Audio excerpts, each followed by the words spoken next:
Sumusobra naman ho talaga yang si Leila de Lima kaya hindi ho tayo magtataka kung ikukontempt siya ng Korte Suprema. Dito sa video na to pag-uusapan ho natin, pwedeng ikontempt sa pambabastos sa Korte Suprema yang si Leila de Lima. At dito sa video na to papasadaan ho natin yang nangyaring napakalaking rally dyan sa Liwasan Bonifacio. Pero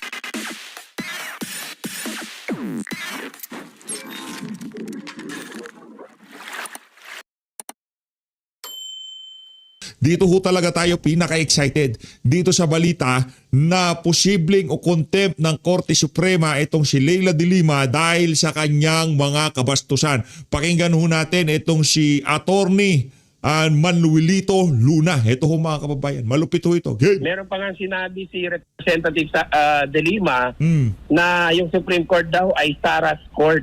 Nako. You know, that is contemptible or contumacious, or she may be cited in contempt, indirect contempt of court for saying that.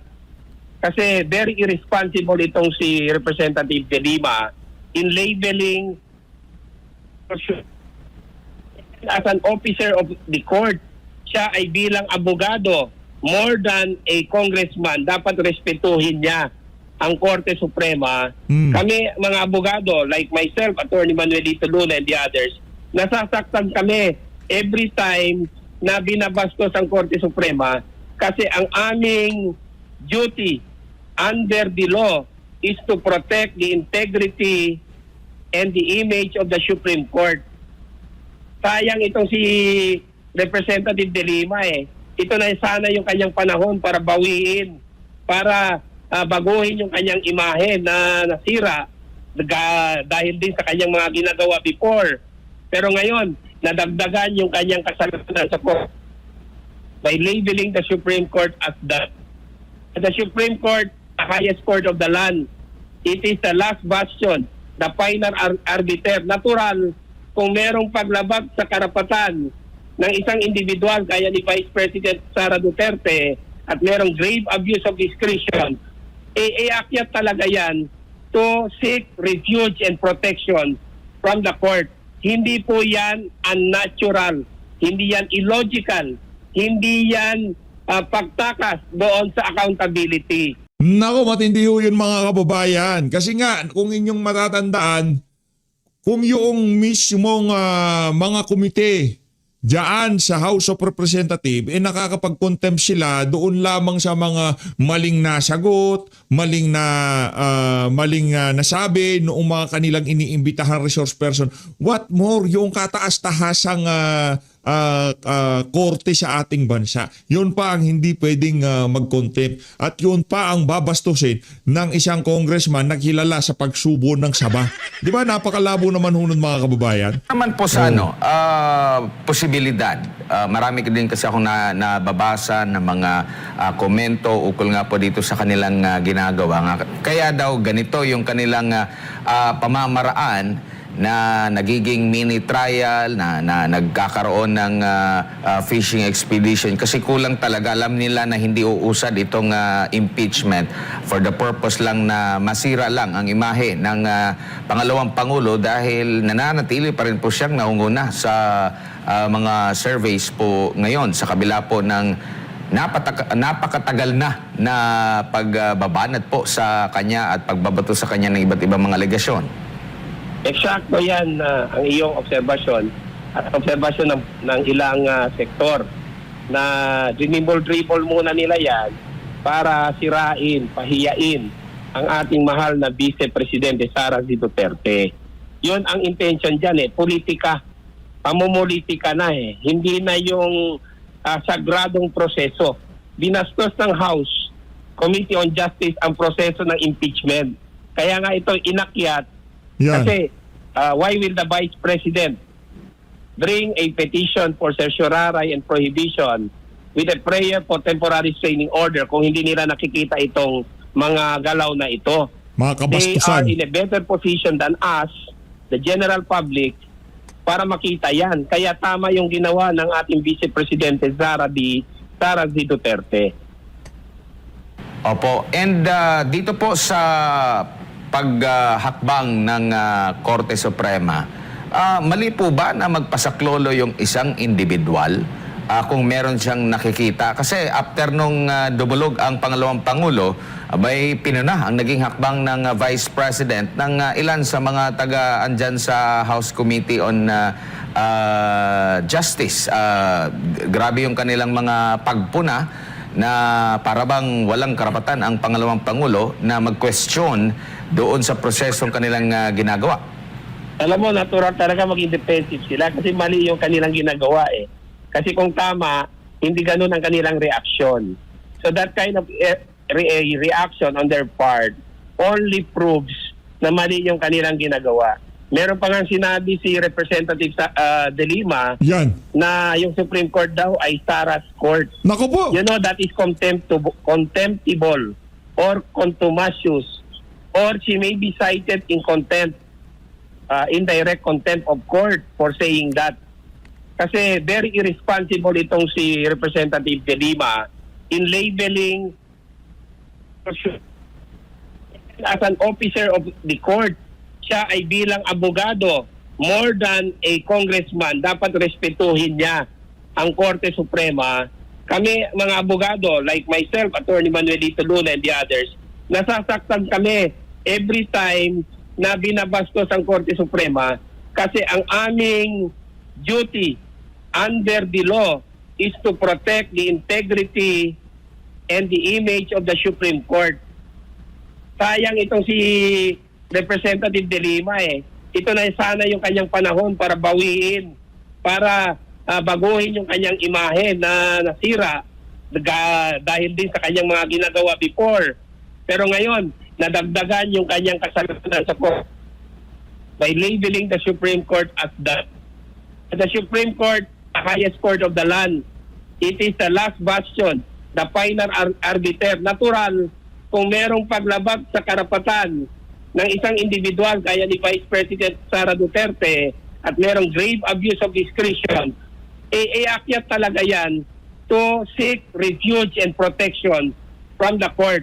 Hindi po yan unnatural, hindi yan illogical, hindi yan pagtakas doon sa accountability. Yan. So, tinitwist ngayon ng House Committee on Justice, some members thereof, itong paggalaw, itong ginawa ni Vice President Sara Z. Duterte. Nako. And we, the public, are well aware of the action of the Vice President, which is in accordance with law, in accordance with her rights, under the Bill of Rights, and in accordance with the Constitution. Ang mali dito, ang House Committee on Justice.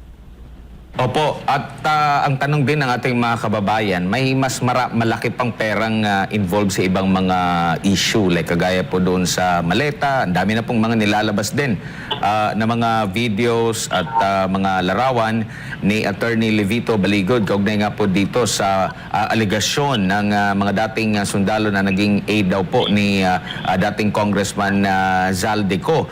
Meron ding mga posting sa social media itong si dating Congressman Mike Defensor, kaugnay doon sa mga kini-question din ng COA kung pagbabatayan yung kanilang rason kung bakit nila inimbisigan ang pangalawang Pangulo. Di hamak na may mas marami pa palang mga ahensya ng gobyerno, mas malaking involved na pera, pero nakatutok sila dito po sa impeachment, attorney. Well, yan po ang obserbasyon ng ilan na nagkakaroon ng parang diversion. Inililihis ang issue ng pananagutan dito sa maletang kickbacks na umabot sa 805 billion at ginagamit bilang punching bag ang ating mahal na Vice Presidente Sara Duterte. Tumigil na ho kayo dyan sa House Committee on Justice. Huwag niyong gawin yan kasi alam ng Pilipino ang inyong motibo at inyong intention dito. Hindi po mabubura sa isip ng sambayan ng Pilipino ang mali-malitang skandalo na nasangkot ang ilang miyembro ng House of Representatives at ibang mga opisyales, including President Marcos Jr. Huwag niyong gamitin si President Sara Z. Duterte bilang sangkalan or punching bag dahil hindi ito mabubura. Ibang issue po yon at dapat iniimbestigahan ng mga investigative bodies yung maleta delivery scheme na sinabi ko rin dyan sa SMNI ninyo in one interview at wag gamitin si Vice President Sara Duterte. Kasi yung taong bayan ay gising na dito sa issue ng maleta delivery scheme. Maliwanag ho ang mga tinuran nitong si Attorney Manuelito Luna. Na yung ginawa na yan itong si Leila de Lima ay pwede pa niyang ikakontempt. Sumusobra ho sa kadaldalan eh. Akala ho niya lahat ng lumalabas sa bibig niya okay lang. Yan ang problema. Masyado ho kasing malakas ang loob dahil alam niya binabackupan siya nitong bangag na administration, di ba? Pero kung walang bumaback up sa kanya, di ho siya binabackupan nitong si Marcos Jr. kaugnay dyan sa mga kabuktutan na pinagagawa nila dyan sa House of Representatives. Hindi mo matatawag na Saras Court ng Korte Suprema. Di ba? Tinawag ho niyang Saras Court ang SC. Ang Supreme Court. Ganun ho kawalang yayang si Leila de Lima. Kaya kung ako yung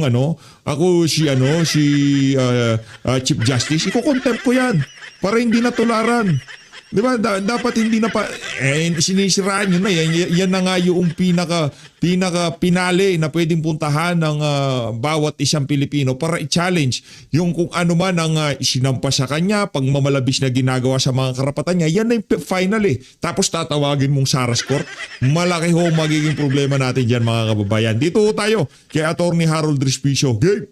Mula sa Sonil North para suportahan ng ating kasama, best friend, Congressman Diana Libiste, mga taga Batangas para mag-rally dito sa Liwasang Bonifacio at manawagan sa gobyerno ni BBM na sa wakas, sir, magtrabaho ka na at ang pwede mong gawin ay tanggalin na ang VAT at ang excise tax. Dahil kung hindi ninyo ginawa yan, ang ginagawa nyo lamang at inaatupag ninyo ay nakawin ang perang kinokolekta ninyo mula sa aming mga buwis at pinapersecute ninyo si Sara Duterte. Pwede ba ngayong panahon ng krisis, tama na muna ang pangaharas sa inyong mga kalaban, tama na muna ang inyong pamumulitika at magtrabaho naman kayo. Pansinin ninyo ang kahirapan ng ating mga kababayan dito sa bansang Pilipinas. Sir, patungkol sa impeachment ni Vice President Sara, anong masasabi mo doon sa mga petisyon na ipinay sa Supreme Court? Ano yung mga petition na pinay? Unang-una, yung pag-question ng legalidad ng proseso. At ang pangalawa, yung mini trial na ginagawa nila. Ngayon, tatlo na po yung petition actually. Una yung kay Attorney Vic Rodriguez, Attorney Torion, pangalawa ang kampo ni Vice Sara, at pangatlo yung mga Bangsamoro. At ang sinasabi ngayon ng House of Representatives, pagdating ng Korte, kung walang ilalabas na TRO ang Supreme Court, itutuloy daw po nila yung impeachment trial ni Vice President Sara. Pwede po ba yan? Mali ang ginagawa ng House of Representatives ngayon, yung Committee on Justice. Kung mapapansin ninyo, doon sa question ng substance ng ating mga allegations doon sa complaint. Ang sabi doon sa House Rules ng impeachment, dapat ultimate facts para makapag-establish ng cause of action, ng basis para ma-impeach si VP Sara. So ano mga basis? Betrayal of public trust, graft and corruption, whatever. Pero dapat linay out nila yung elements ng crime at dapat linay out din nila yung ultimate facts para magkaroon ng sinasabing sufficient in substance dahil yun yung required ng ating batas. Kapag hindi mo sinunod yun, grave abuse of discretion yun ng Committee on Justice. Hindi mo pwedeng sabihin na political process ito. Dahil requirement ng batas na doon sa complaint mo, kompleto yung allegation mo ng iyong ultimate facts. Kaya doon sa ating mga complaint, walang kalaman-laman, hindi po ba? Kapag walang kalaman-laman, walang ultimate facts, ibig sabihin, wala kang basis para sabihin na sufficient in substance yung kanilang mga complaint. At ang Supreme Court, pwede niyang pansinin yun at sabihin niyang grave abuse of discretion ang ginawa ninyong pagboto at pagpasa ng impeachment complaint laban kay VP Sara Duterte. Pero ano ang ginagawa nila ngayon? Kapag wala ka kasing ultimate facts, ang ginagawa, fishing expedition. Fishing expedition. Witch hunt. Naghahanap sila ng ebidensya dahil in the first place, wala silang ebidensya. Kaya ngayon gumagawa sila ng mini trial kung sino-sino ang inimbitahan nila, kung ano-ano mga dokumento ang inimbitahan nila, ang gusto nilang kunin. Ano na ang nangyari sa ating mga karapatan bilang normal na Pilipino? Ang ating karapatan sa ating pribasiya, ang ating karapatan na pamunuan ng mga maayos ng mga leader ng ating lipunan. Paano ng ating karapatan at ang ating mandato na pamunuan tayo ni VP Sara? Bakit ninyo binabaliwala ang rules, ang mga batas ng ating Committee on Justice sa House of Representatives, pinabaliwala ninyo dahil gusto nyo lamang siya i-impeach? Bakit gusto nyo siya i-impeach? Para hindi siya makatakbo bilang presidente sa 2028? Pero tanungin mo, ang buong Pilipinas, sino ang gusto nilang maging presidente sa 2028? Si VP Sara. Ibig sabihin ba, BBM, mga tao sa Senado at House of Representatives, gusto ninyong ipagkait sa bawat Pilipino ang gusto nilang maging leader, ang kanilang karapatan na mamili ng kanilang sariling leader. Bakit ganyan? Dahil babayad kayong lahat.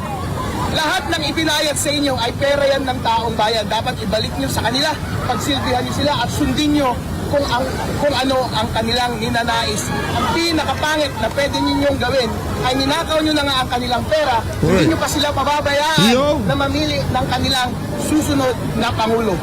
Kaya imbes na impeachment ni VP Sara ang inaatupag ninyo, atupagin ninyo ang pag-address ninyo ng krisis na ating sinasuffer ngayon sa ating bansa.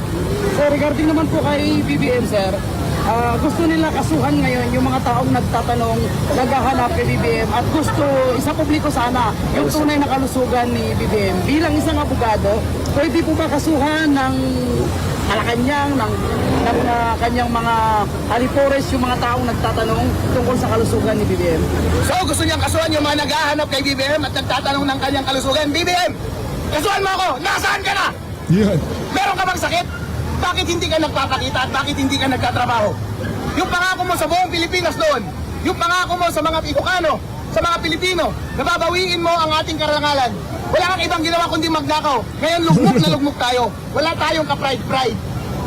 Yung tanging tao na siyang ating hope na ibabalik ang ating pride, ang pamilya Duterte, ayaw mo pang mamuno sa atin. Sayang na sayang, inisquander mo ang pagkakataon para bawiin ang dignidad ng iyong pamilya, ang dignidad ng Pilipino. Ganyan pa ang iyong ginagawa. Napakahina mo talaga. Kung hindi ikaw ang gumagawa niyan, bes, umalis ka na dyan. Kung hindi ikaw ang gumagawa niyan, bakit mo pinapabayaan yung mga mahihina mong demonyon sa paligid mo na siyang magdikta ng pamamahala dito sa ating Pilipinas? Na hindi naman sila pinili ng mga Pilipino. Kung hindi mo talaga kaya, kung mahina ka talaga, kung nag-a-addict ka talaga at nagdadrugs, o kung may sakit ka talaga, hindi mo na kayang tumayo dyan sa iyong hospital bed, huwag ka na magtrabaho at ibigay mo na sa rightful holder ng posisyon ng leadership sa bansang Pilipinas. Dahil ang mga Pilipino ay deserve nila ng isang malakas na leader na mamuno sa kanila at gumagawa ng konkretong aksyon at hindi lamang pagnanakaw ang ginagawa. Sir, last question, sir.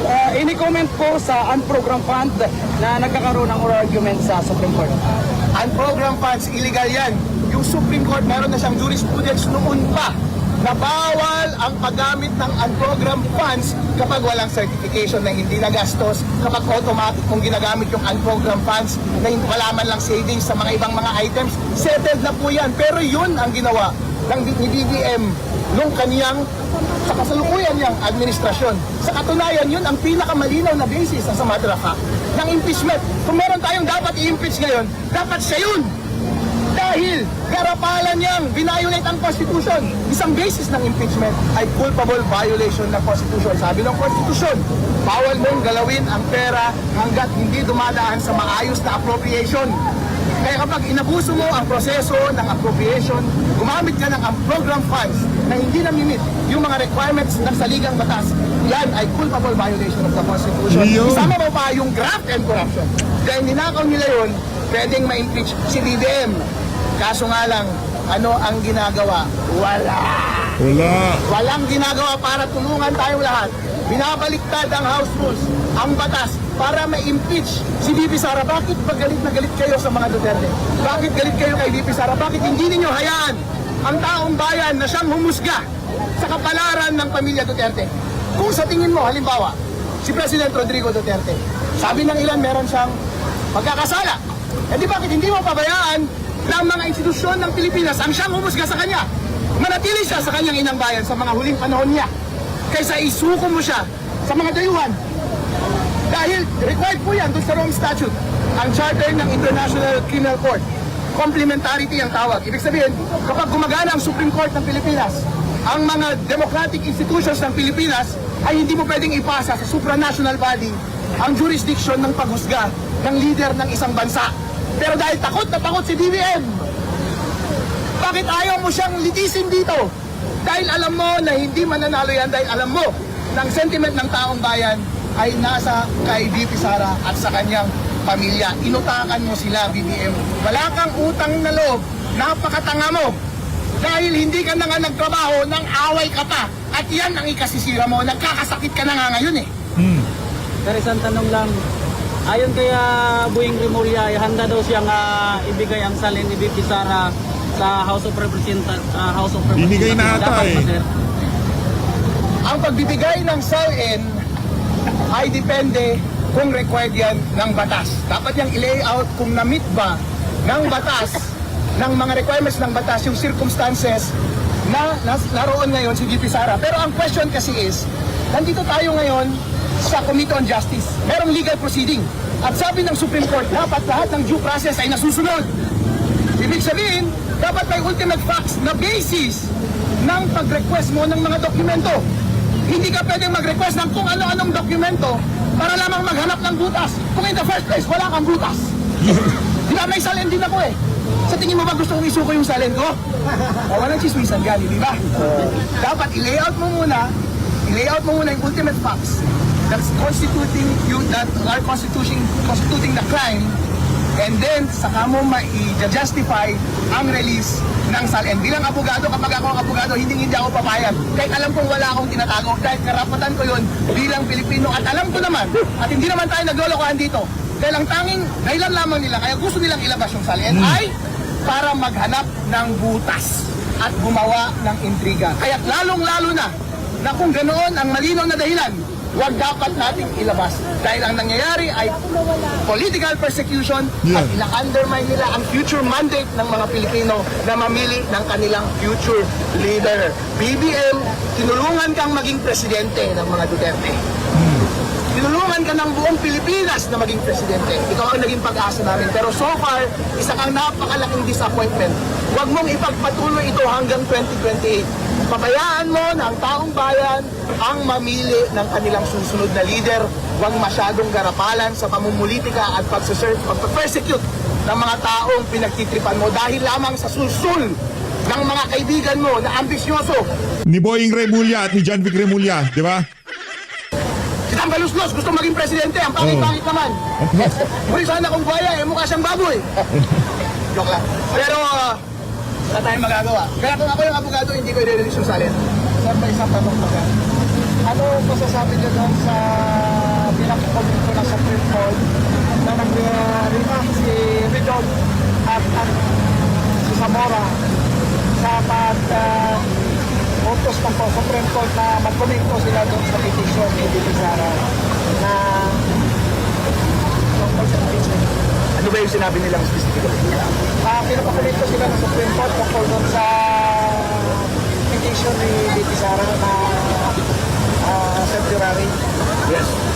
Well, the bottom line is, about sa impeachment ni VP Sara, alam ng buong Pilipino, alam rin yan ng husgado, alam yan ng Supreme Court, na ang tanging dahilan lamang dito ay para i-stymie at i-forestall yung chances at all, gawing zero, ang chances na maging presidente ulit ng Pilipinas ang mga Duterte. At yan ay malinaw na pag-undermine ng ating democratic processes sa ating konstitusyon at hindi dapat bayaran. Kaya dahil kung impeachment lamang talaga ang ating pinag-uusapan, moral by moral, ang mas lalong dapat i-impeach ay si BBM dahil mas malinaw ang kanyang mga kasalanan. Yung Pero ang Kongreso ba ay may karapatan bang mag-trial ng impeachment ni VP Sara? Doon sa House of Representatives, walang nakalagay na trial doon. Pero may sinasabing hearing. Pero ang hearing ay dapat base doon sa allegation mo sa complaint. Ang tawag doon kapag nasa fiscal ka, clarificatory hearing. Paglilinaw para makarinig ako kung ano, linawin mo kung ano yung allegation mo. Pero to begin with, kung walang ultimate facts at walang malinaw na, walang allegation, wala kang lilinawin, hindi po ba? Walang sinabing fishing exhibition sa ating rules. Clarificatory hearing. Hearing to clarify the ultimate allegations. Pero kung walang ultimate allegations, illegal ang ginagawa nilang mini-trial. Kaya illegal kung ano man ang plano nilang gawin para maghanap at magkalkal ng ebidensya na hindi naman prinesenta doon sa complaint. Tama ba yung sinabi ni Rowena Blanson na mini-budol lang ang ginagawa nila, sir? Tama ka dyan! Commissioner Rowena Blanson, mini-budol! Dahil ang gobyernong ito ay isang napakalaking budol. Budol-budol. Sir, regarding naman kay George Erwin Garcia, discredit mo yan eh. Every, Sir, may nag-file ng impeachment sa kanya. Any comments po? it's about time. Pero kung gusto ninyo ng expert witness, I'm so ready. Use me to the fullest extent. Sir, may chance ba na magiging patas ang eleksyon natin if si Garcia pa rin ang pumilik ng Nervyos ako dyan. Kaya kung ako lang ang susundin ninyo, ayoko na siya maging commissioner. Dahil garapalat ang pagdarayan itong tao na ito. Hindi tayo naglolokohan. Pinayaran. Dinaya yung mga makina. Nanalo yung mga dapat hindi manalo. Namatay lang ang ilaw, natalo na kami. Ang tanong, gusto niyo bang gawin yan kay Bibi Sara sa 2028? Hindi! Ayun! Kaya mahalaga na tanggalin natin si Commissioner Chairman Georgie Garcia. Salamat, sir. Thank you po. Thank you. Salamat po. Salamat.